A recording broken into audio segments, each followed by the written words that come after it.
我怀孕后，老公每晚都去夜跑。今天他走得匆忙，只带了手环，忘带手机。我无意中看到他和女同事来往的数条消息。来蹭饭吗？顺便蹭蹭我。今晚没什么胃口，想吃你的豆腐。晚上他一勺一勺喂我的鸡汤，在胃里翻滚。没记错的话，他刚把这位女同事介绍给了我弟。我后知后觉地拿起手机解锁，密码仍然是我的生日。手指顺着消息往下滑，越看眼前越模糊。两人在同一办公室，从早聊到晚。孙世彤向他抱怨，他素颜我都亲不下去。怀孕的女人身上有味儿，闻着难受。我的心中蓦然一痛，一股难以言说的痛感慢慢顺着心底蔓延至全身。确认怀孕后，是他迫不及待收起我的化妆品，也是他时不时地抱着我深吸一口，说我身上有小宝宝的奶香味。越往上翻，对话越不堪入目，我连手指都在发抖。追溯到1个月前，有了他们的第一次。看日期，那天是我们的结婚纪念日。我记得那天他订的蛋糕、鲜花都到了，但人没到。老婆，公司临时团建，我晚点回来，甚至为了补偿，还赚了的红包。他直到凌晨3点才回来，满身烟味凑过来亲我。我嫌弃地推了推他，他满脸堆笑地把我搂进怀里。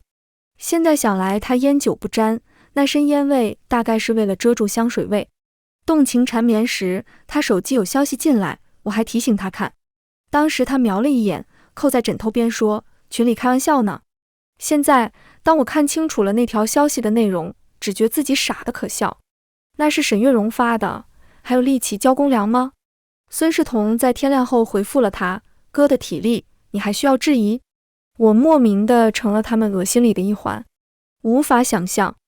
那天早上他给我热了牛奶，端到床边来，不许我起身，宠溺地让我就着他的手喝完。临出门前还给我盖好被子，贴着额头落下亲吻，贴心到位。再睡会，早餐我热锅里了。我们从大学相恋一路走来，早撑过了7年之痒。意外怀孕虽打破了我们原本的计划，但孙世彤毫不犹豫，他说这个孩子是老天的礼物。怀孕后对我的感情也更胜从前，让我以为他是真心期待这个孩子的降生。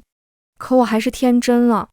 聊天记录里有一句话让我心如刀绞。孙世彤说，怀都怀了，我又不能说不要，只能这样了。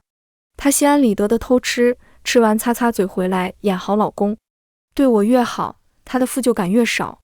我翻完全部的聊天记录，强忍着恶心截图存证。这时有新消息弹出，头像是我弟弟贺磊的。姐夫，你体谅点沈月荣，别给他安排那么多工作呗。他以后可是你弟妹，忙得回家倒头就睡，我们都没时间约会。我不自觉地咬紧了嘴唇。不久前，孙世彤才在家宴上添油加醋地为我弟介绍对象。那个对象不是别人，正是沈月荣。孙世彤隔了几秒回复，你明天约他去看电影，我帮你订票。贺磊一连发了好几个笑脸表情。谢谢姐夫，还得是你。我的血一下子往脑门上涌，天旋地转。不难想象，此刻那俩人在做什么。我的傻弟弟还不知道他在别人的聊天记录里是个冤大头。我的电话突然响起，是孙世彤打来的。老婆，我手机是不是忘在家里了？他的喘息声很重。有吗？我没注意到。他似乎松了口气。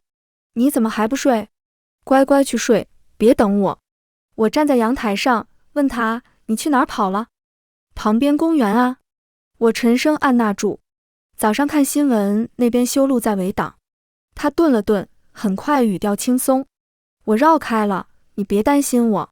电话很快挂断了，我似乎听见了那头传来的一声轻笑。我的心脏抽疼，双手撑住栏杆，许久才平静。贺磊对沈月荣处处满意，话里话外都想跟他尽快结婚。可是沈月荣心里不是这么想的。在公司聚餐上，我们见过几次面，同事们要么叫我嫂子，要么叫我老板娘。沈月荣和他们不一样，她叫我笑笑姐。那次在洗手间，我蹲久了，脚麻站不起来，恰巧听见了她和另一个女孩的对话。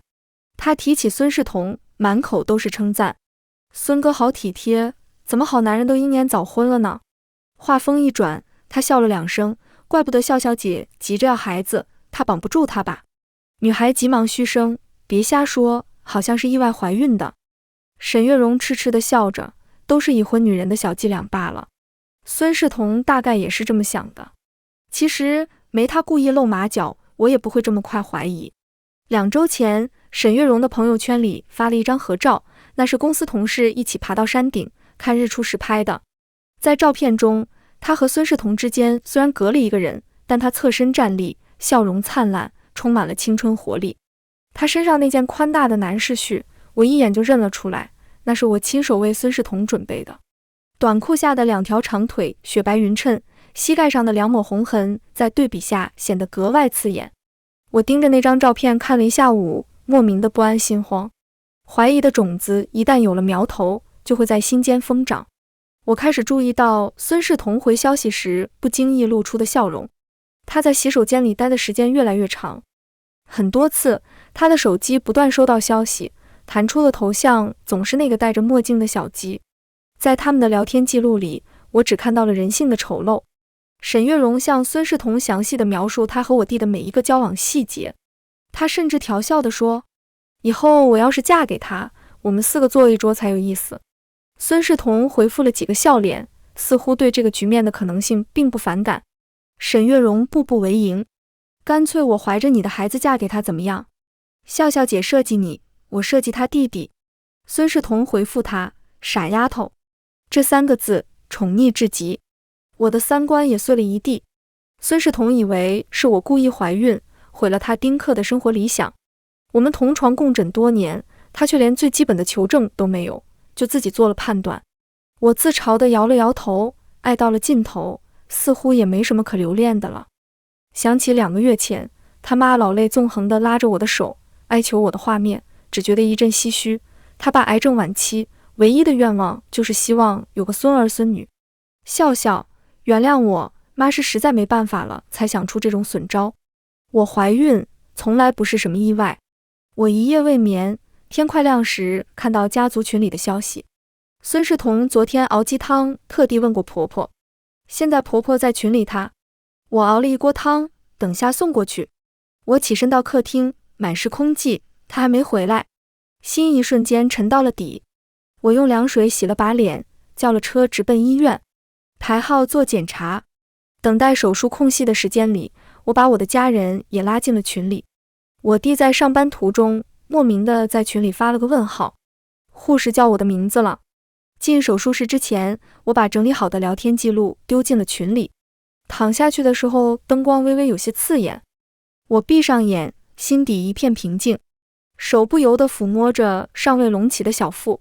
这么早，里头的小生命不知感觉得到这是我的告别吗？眼泪顺着眼角滑落，滴在枕头上。孙世彤说这是上天送给我们的礼物，他在试图欺骗他自己。我们说好这辈子就2个人相互扶持的走下去。在街角看到推着轮椅的老爷爷，我俩还羡慕地说以后我们也要这样，就算一个人走不动了，另一个人无论走哪儿也会推着他。有孩子以后我是犹豫过的，但看他满心欢喜，我也渐渐期待这个孩子的降生。我弟买来的各种可爱的小衣服让我心底一片柔软，他甚至比孙世彤还兴奋。我要当这世上最宠他的舅舅。闭上眼之前，我心里替我弟难过了好久，无法想象他在早高峰的地铁上看到那些丑陋的聊天记录会多抓狂。手术完成，我睁开眼时有些恍惚，走出去看到阳光落在斑驳的过道上，心底空落落的。拿出包里的手机，无数的未接电话，孙世彤一刻不停地在拨，我随手按下了接听。你在哪儿？他的声音微微发抖。贺笑笑，你特么人在哪儿呢？等不到我的回应，他气急地大喊，在医院，告诉你妈一声，孩子没了。我直接挂断，1秒都不想听见他的声音。低头边看手机边往外走，家族群里上千条消息。最先看完聊天记录的人大概是我弟，他发的第1条消息是了孙世彤，狗东西，你现在在哪儿？没人斥责他，婆婆许久才出现。笑笑，你在家里吗？我这会过去，孩子你别冲动。他不断的孙世彤，但是没有人回应他。我妈像个吃瓜群众似的，到这时才弄清状况。这个女的是谁？我弟彻底暴走，在群里开始不断的发秒语音：孙世彤，你个狗娘养的，你他妈给我介绍对象，介绍个破鞋！你对得起我姐，对得起我吗？孙世彤全程都没有露面，任由他的老母亲不住地在底下解释安抚。我手指一路向下滑到底，仿佛在看一场和我完全无关的闹剧。一排通讯录上全都是小红点，每个人都在找我。走到医院门口时，我看见孙世彤跌跌撞撞地跑进来，他冲过来一把抓住我，两眼通红。笑笑，孩子呢？我冷着脸，没了。他脸上的血色瞬间尽失，眼睛瞪得老大，支吾着说不出话来。他像是不相信似的，低头盯着我的腹部。满意了吗？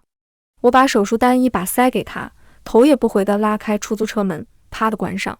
车子疾驰而过时，我看到披头散发的婆婆跑来，她疯了似的举着手里的保温桶砸在孙世彤的头上，可惜了那一锅鸡汤。我给我弟打电话，听见他声音里的哽咽，我心里也不好受。来家里一趟，但你一会儿手上收着点劲儿。我弟瓮声应了下，突然又问我：姐，你还好吗？我没事，不过孩子没了。曹，我弟发狠咬牙。孙世彤真该死。挂了电话，我强打着精神起来收拾东西，看着那些我们一点点添置的物品，每一样都是两个人一起挑的。一毕业，我和孙世彤就迫不及待地举行了婚礼，一度以为遇到彼此是找到了灵魂归属的另一半。我们有一本旅行相册，里头是一起去过所有地方拍下的合照。曾经我们约定要走遍山河，一起并肩看这世上所有的美景。现在每一张都像个笑话，我依偎着他，他笑得那么恣意。他说，你名字里有笑，而我这辈子会尽力让你一直都是笑的。我弟离得近，来的时候看着满地狼藉，愣了一下。他走过来，不由分说地把我从地上拉起来抱住。小时候总是揪着我一脚可怜兮兮的小屁孩，现在已经高了我一个头。他像我以前安慰他似的，一下一下地轻抚着我的后背，哄孩子似的。哭出来，贺笑笑，你哭出来就没那么难受了。他的声音里夹着哭腔，他刚刚进门时两眼红得不像样。我知道他已经偷偷哭过了。我憋了整晚的眼泪，到底没忍住，哭的脑袋都有些发懵。门外一阵嘈杂的脚步声传来，我的理智恢复过来，才抬头，我弟已经抬手给我擦了擦眼泪。别怕，有我呢。他沉着脸，拳头绷直了，转头冲着孙世彤的脸重重挥过去。婆婆惊叫了一声，怯怯地往旁边退了一步。孙世彤闷哼了下，身子歪了歪，勉强才站住。沈月容呢？让你藏哪儿了？电话都不敢接。我弟喘着粗气，又扬起手来。婆婆赶紧挡在了孙世彤前面。磊磊，他到底是你姐夫？我不由得苦笑了下。马上就不是了。孙世彤愕然地看向我。我从包里拿出已经准备好的离婚协议，放在桌上。孙世彤，我们离婚吧。他眯起眼来看我，眼神里的嫌恶更多过震惊。婆婆已经慌了神，走过来拉着我。笑笑啊，你真把孩子打了？得不到我的回应，她一下子哭出了声，捶胸顿足。造孽呀，好好的孩子怎么能说不要就不要？我弟把我和他拉开些距离，话说得很不客气。恶心是做尽了，还想让我姐生孩子？你问问你儿子在外头胡搞的时候，想过我姐姐在怀孕吗？孙世彤突然怒喝一声。够了。我突然就觉得很好笑，到了这种时候，他居然还有资格恼火。问我什么？有人问过我要不要这个孩子吗？他冷笑两声。贺笑笑，我们说好不要孩子，你非要这么设计我，现在还来怨我。没有这个孩子，我怎么会这样？他深吸了口气，环顾四周。我每天在外面挣钱养家，回来要围着你打转，为了一个我根本不想要的孩子，你看看我们现在的生活还有什么意思？我们多久都没有出去旅行过了？购物车里都是孩子的东西，520我们以前都会出去过，现在你连走道都得小心翼翼。我都不敢想生出来以后怎么办。10几年等他长大，我的人生全毁了。她叹了口气，走过去拿起那张离婚协议。现在孩子没了也未尝不是好事，我也不计较你弄这一出，你也别揪着不放。我甚至以为我耳朵幻听了，不然听不到这种离谱的话。孙世彤说我和他断干净，我们还和以前一样。他说的理直气壮，好像是对我做出了多大的让步似的。我走过去，从床底下搬出落了灰的半香套，一股脑地砸在他面前。设计你，孙世彤，你是不是以为这天底下的女人都抢着要给你生孩子？你问问你妈，我的孩子是哪儿来的？婆婆已经拿起手里的包一下接一下打在她身上。我怎么生出来你这么个玩意？她哭得上气不接下气，痛骂着孙世彤只管自己过得潇洒。你爸年后查出来癌症晚期，要不是为了他，我怎么会做这种事？他说他偷偷扎了孔，那段时间天天来家里帮忙做饭，其实是给孙世彤的茶和汤里都放了不少料，连他天天让我们俩按时喝的滋补身体的中药也是偏方。我容易吗？我为了让笑笑早点怀上孩子，我什么辙都想了。孙世彤呆若木鸡地站在一边，我想起他和沈月容说起我时的那些难听话，我怀疑他给我下药了。那阵子我燥得很，毫无节制。沈月容还笑他，我觉得你现在也燥得很。那些梦浪的话想起一次就让我恶心一次。我把笔塞进他手里，签吧。我说不出什么原谅的话，打从心里的憎恶他。他颤抖着手要接，又停在了半空中。婆婆跌坐在地上，还痛哭着，这让我怎么给你爸交代？孙世彤低着头，眼圈也红了，许久才闷闷地说：笑笑，你让我考虑一下。我弟冷哼，当即拉住我，拽着行李箱要往外走。等等！孙世彤慌了神似的，急忙拉住我：你别走行吗？我知道你要是走了，我们就没机会挽回了。挽回？我只觉得从他口中说出的每个字都很可笑。我一根根地掰掉他的手指。挽回什么呢？你现在有大把的时间可以跟他在一起了。上了车，我弟看了眼手机，双手微微颤抖地放在方向盘上。他偏过头来看我，神情落寞。怎么会有人这么不要脸呢？屏幕上是沈月容发来的消息。既然你什么都知道了，那我也没什么可说的。他就是哪儿都让我喜欢，我抵挡不了。我弟猛砸了下方向盘。曹，我忍不了。他给沈月容拨打电话，但是显示忙音，显然他已经将我们彻底拉黑。他没忍住，眼角落了滴泪，飞快地抬手擦掉。我真是傻得冒烟，居然还劝咱妈给他早点买3斤。我这才知道，沈月容已经跟我弟在谈结婚的打算了。他怎么能一边在我面前装无辜小白花，一边做这种？曹，我苦笑了下，说不出安慰的话来。是没遇到头上，我们都没遇到过这种烂人，还一遇就遇到一双。不行，我得找他去。我弟突然发动车子，鼓着腮帮子气得够呛。妈给我的金镯子还在他那，我不能便宜了他。那镯子和我的一模一样，是我妈提前准备好给我未来弟妹的。在这种情形下，我并不想见到沈月容，但也不想弟弟在情绪失控的状况下闯出祸来。我只能跟着，一路车子疾驰而过。等进了小区电梯，我禁不住抓着我弟的手臂。没记错的话，这是我妈买给他的婚房。门大开着，里头已经吵得不可开交。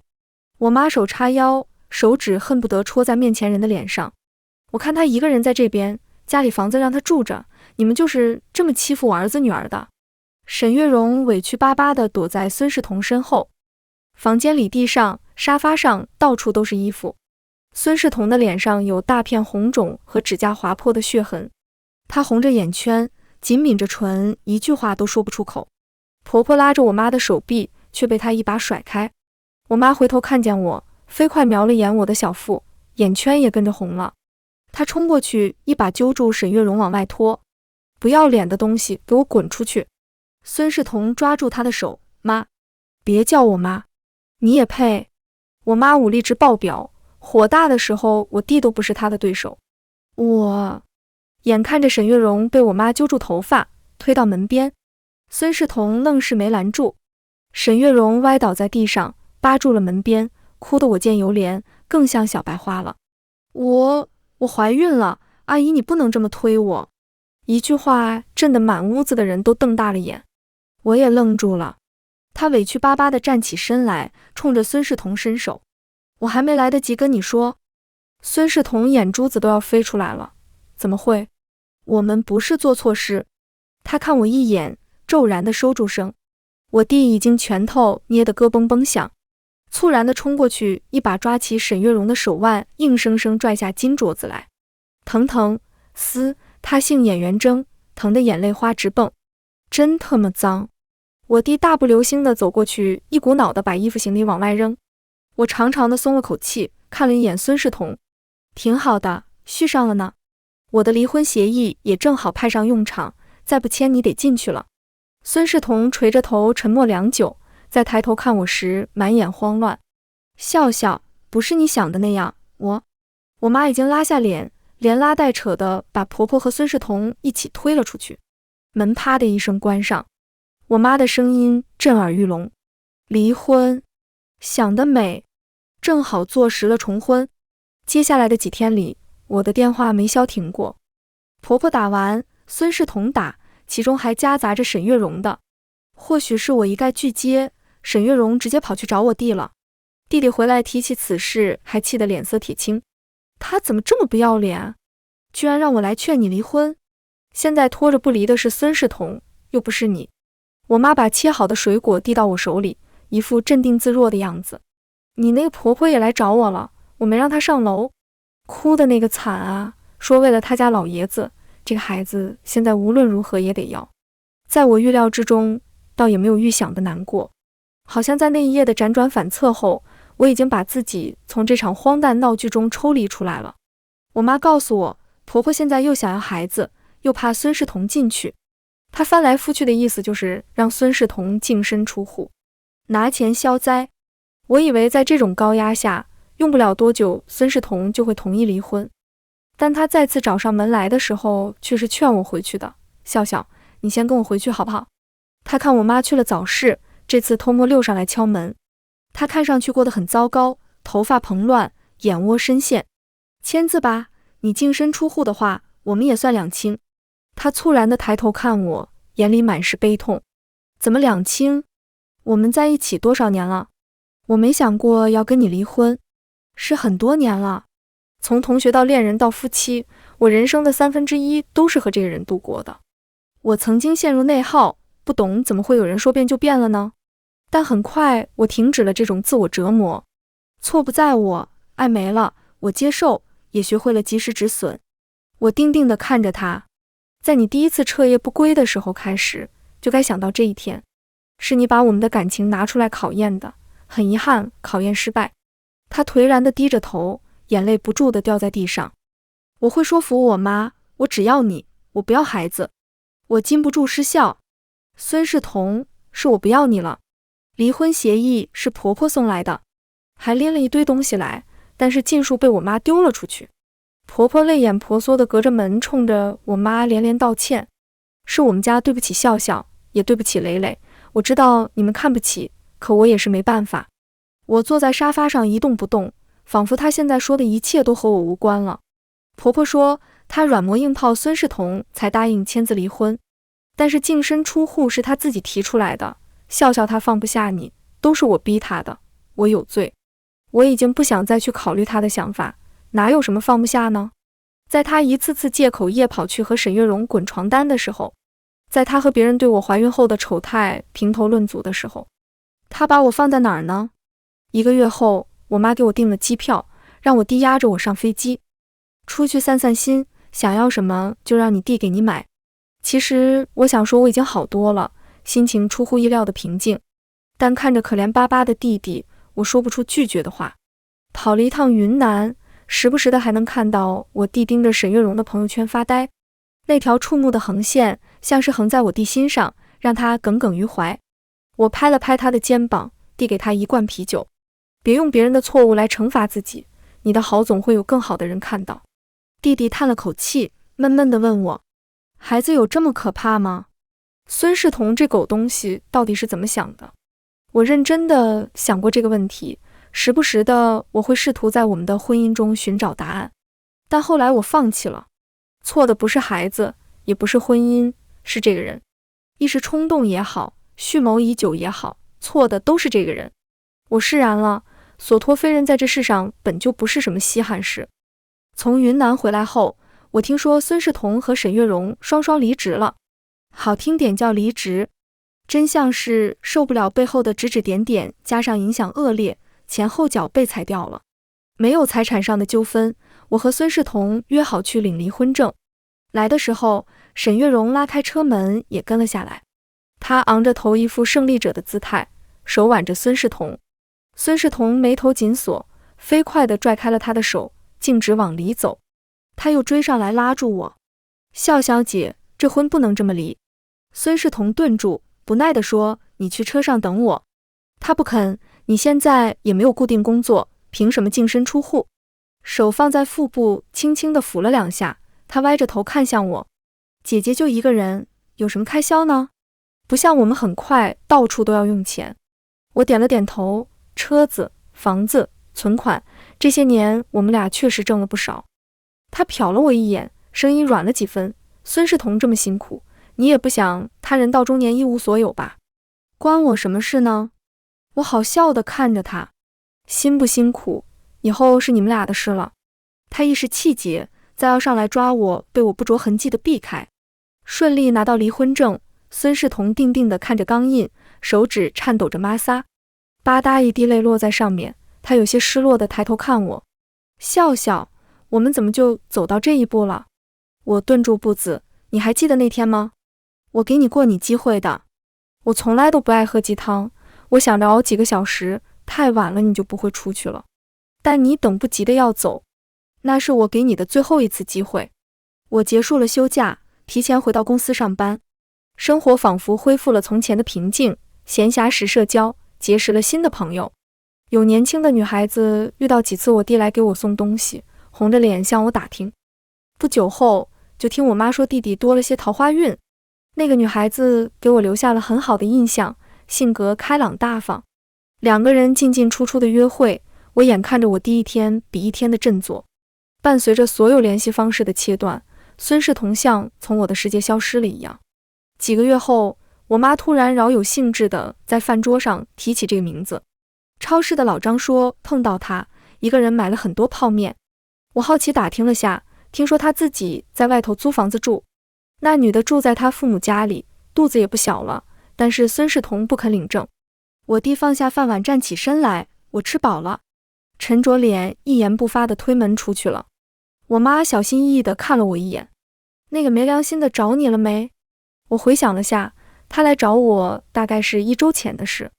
那天下班，他等着我们公司楼下，我出门的第一眼就看到了他，但我没理会。他一直在后面惴惴地跟着，直到我忍无可忍地停下来。他怯怯地在后头叫我老婆。离婚了，孙世彤。他垂着头走过来，瘦得连地上的影子都窄了一大圈。他从背包里拿出那个大大的相册来，这个留着做个纪念吧。我没接，没什么好纪念的，你和过去的那几年我都不怎么想得起来了。他抓着相册的手不住地颤抖。是我对不起你，我每天都在想，怎么就把你弄丢了呢？是我没能让你每天都笑着。我以为这些事都会过去的，只要我心里有你，你总会原谅我。我绕开他，头也不回地走了。身体和灵魂，无论哪个迷路了，都是找不回家的。怎么都没想到沈月容会找到家里来。我弟打开门看到是他，立刻冷着脸要关，却被他拦住。贺磊，别不要我。我端着汤出来，正听见这句，差点把碗摔了。沈月容满身是污泥，脚上就一只鞋子，肚子已经老大了。看到我，他眼神慌乱地避开来。我走过去，什么情况？走错门了。他嗫嚅着，许久才说出口：孩子弄错了，不是孙世彤的。我差点笑出声来，但看我弟脸色铁青，我又生生忍住了。孙世彤他妈带我去化验孩子的，结果对不上号。他哭得凄凄惨惨，不住地用手背抹掉。不过几个月，他胖了一大圈，不修边幅的样子更显狼狈。贺磊都是我不对，可是你看在孩子的份上，能不能原谅我？月份大了，我现在也不能做引产手术了。我弟的拳头握住又松开，微不可闻地哼了一声。我不是捡破烂的。我妈从厨房探出头来，我家没皇位，要继承来路不明的孩子和女人，我们都不收的。你俩还愣着干嘛？过来帮忙端碗拿筷子，一会客人都该倒了。沈月容还想说什么，我弟已经冷着脸一把关上了门。几天后，我的前婆婆找了相熟的人来当说客，那人刚开口就被我妈不耐烦地打断了。他家那点破瓜我都吃腻了，你要是来让我闺女复婚的，咱俩以后就没交情了。正常人谁愿意把闺女往火坑里推啊？说客的话生生被我妈噎了回去。又过了几个月，我在共同的朋友口中得知了孙世彤的近况。他也挺倒霉的，他爸的葬礼刚举行完，自己查出来癌症晚期，好像已经在化疗了，不过效果不怎么样。听说他妈把房子都卖了，在给他治呢。上次我在医院碰到，差点没认出来。光头人瘦得脱了相，笑笑你要是碰到，估计也认不出来了。我回想上一次见他时，是他来送一些旧物，满满当当的一个行李箱立在他身侧，他背对着阳光站在那里看着我。他走上前来想拉我，又生生地顿住。我这几个月把我们以前一起去过的地方又走了一遍，还有好些没来得及去。他的声音轻飘飘的，也不知道还有没有机会。你以前每到一个地方都喜欢买点当地的特产，我一样买了点给你。我没接，那是以前，我现在什么都朝前看了。他怔怔地低下头，没有再说话。半年后，我在朋友圈看到了他的遗照，照片里的他看上去像个陌生人，过分消瘦的脸颊深陷进去。灵堂里只有一位老母亲，白发人送黑发人。我合上手机，抬起头来看着台上的那一对新人。欢呼声中，我弟红着脸亲吻着他的新娘。手机弹窗推送了一则新闻：数月前发现的无名女尸被证实本是沈姓女子，事发时怀有9个月身孕。该女子在黑诊所进行非法行为时出现麻醉意外，无证非法行医的嫌疑人以胶带伙同对该女子未及时施救，并未掩人耳目，将其弃尸江中。模糊的照片看着有些眼熟，我正要放大来看什么东西从天而降，险些惊得我摔了手机。猛然接住的花束让我有些愣神。台上娇羞的新娘冲着我笑：姐姐，下一个幸福到你了。阳光穿透夏日的树荫，落在花园的石子路上，发出粼粼的光亮，好像幸福真的有了形状。